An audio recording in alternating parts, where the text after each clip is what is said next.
반갑습니다. 신현덕 원장입니다. PED가 쓴 설사병, 원정리, 회장염, 히알라레스, 흉막폐렴, 온도를 올리면 당연히 여러분들도 스트레스 받으면 밥맛이 없어지지 않습니까? 예, 여러분 다시 만나게 돼서 반갑습니다. 신베트 동물병원 신현덕 원장입니다. 여러분 양돈장의 성공을 위해서 열심히 뛰고 있습니다. 오늘 이 시간에는 돼지를 이유시켜 놓고 나서 사고율이 많죠. 도태 폐사율이 참 많습니다. 이 주범이 여러분들 잘 아시는 것처럼 복합호흡기 증후군입니다. 이 복합호흡기 증후군에 대해서 잘 이해를 하시면 이후 사고율을 대폭 줄일 수 있습니다. 반으로 줄일 수 있습니다.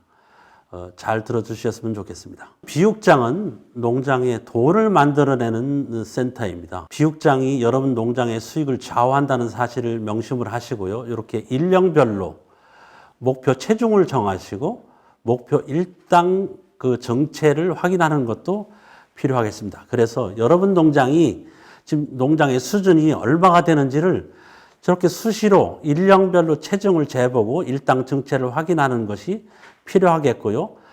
그 목표에 도달하지 못하면 그 갭만큼이 개선 과제가 되겠습니다. 이건 제가 임의로 한번 그 예를 들어본 건데요. 그 이후에 사고 원인을 이렇게 한번 보면은요, 참 사고 원인이 많습니다. 근데 대부분 이제 전염병인데 PRRS, 인플루엔자, 글래서병, PRDC. 이 PRDC가 복합호흡기 증후군이죠. 그다음에 흉막폐렴, 세균성 호흡기, 관절염, 피부병, 탈항 이런 것도 있고요. 그다음에 생시체중부터 이유체중이 낮아서 오는 저체중 비율이 높은 것, 이런 것들이 이후 사고의 원인이 되는데 그중에서 제일 핵심이 되는 우선순위가 제일 1번인 복합호흡기 증후군 PRDC에 대해서 한번 얘기를 해보도록 하겠습니다. 돼지 전염병 발생 원인을 한번 보면은요, 연속 사육, 여러분 잘 아시죠? 연속 사육하면서 과밀 사육하는 것, 위생 소독이 불량한 것, 이런 경우 되면은 병원체가 축적이 되겠죠. 게다가 차단 방역까지 실패를 하게 되면 병원체가 농장에 계속 쌓이게 됩니다.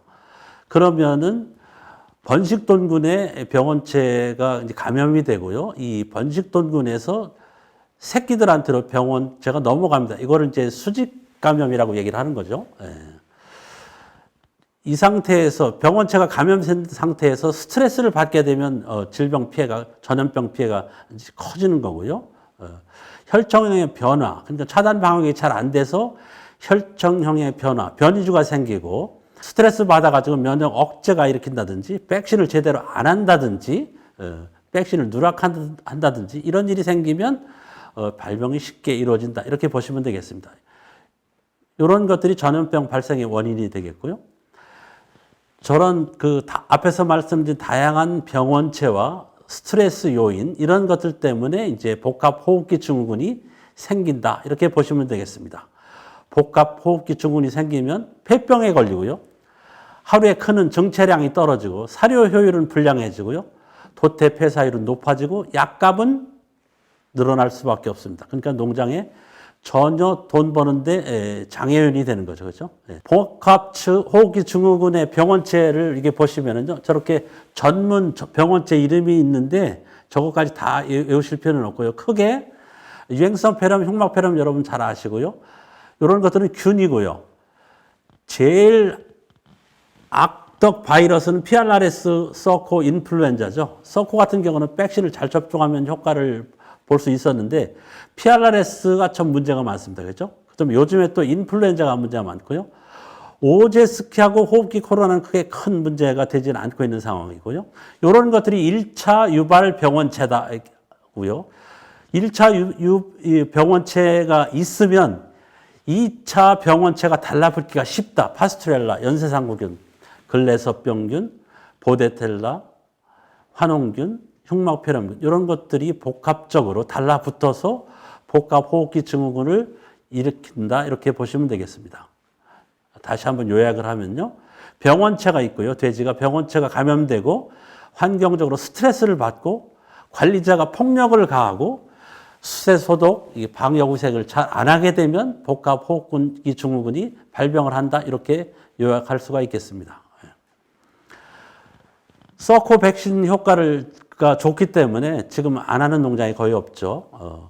서코가 이제 빠지다 보니까 PRRS가 이 복합호흡기 증후군의 주동자가 되었습니다. 이 PRRS가 있으면 폐포 대식세포라고 하는 면역세포가 파괴되고, 면역세포가 파괴되니까 이 잡스러운 세균들이 갖다 달라붙는 거죠. 그죠? 그래서 돼지가 이제 도태 폐사를 당하는 이런 현상이 생기게 되는 것입니다. 자돈 비육던군에서 PRRS 통제를 하기 위해서는 다음과 같이 도움되는 방법을 실행을 해야 되겠습니다. 첫 번째, 자돈사 비우는 것도 필요하고요.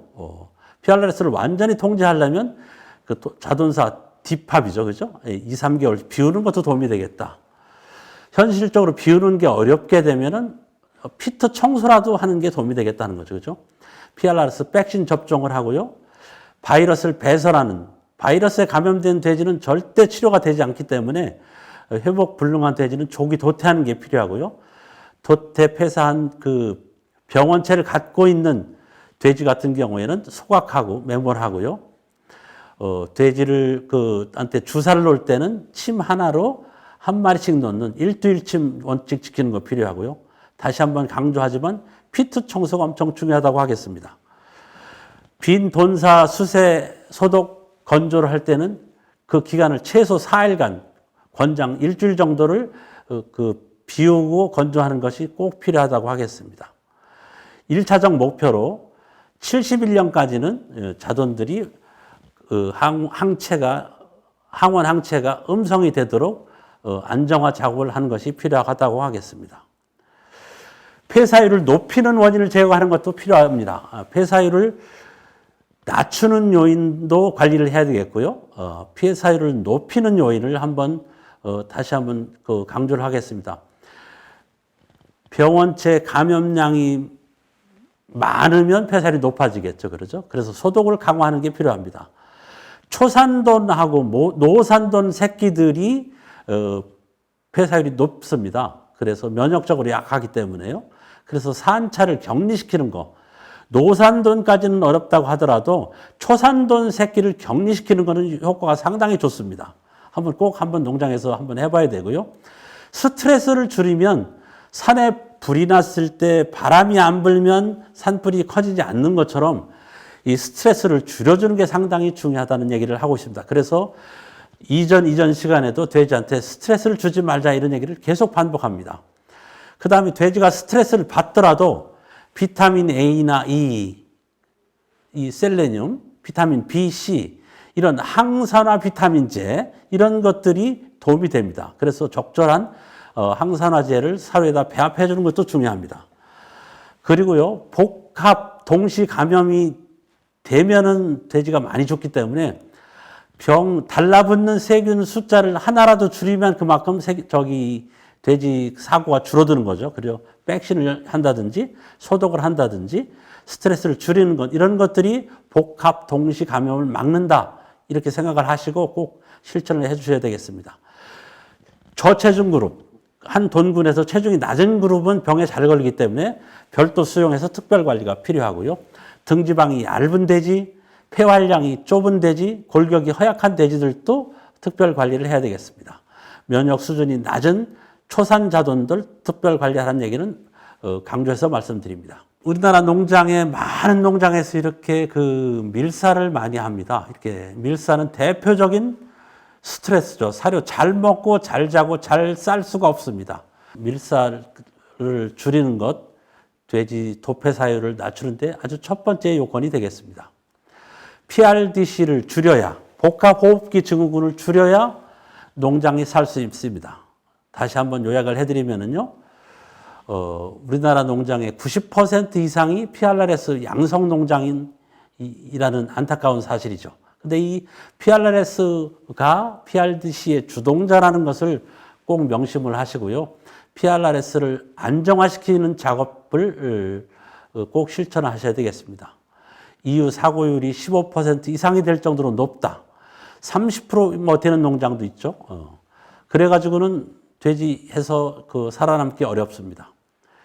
방역 위생이 불완전한 농장, 과밀 사육하는 농장, 돈군 흐름이 나쁜 농장, 연속 사육을 하는 농장, 피트 청소를 한 번도 하지 않는 오염된 농장, 스트레스 요인이 많은 농장은 PRDC의 피해를 볼 수밖에 없다는 사실을 꼭 명심하셔야 되겠습니다. 다음 시간에 뵙겠습니다.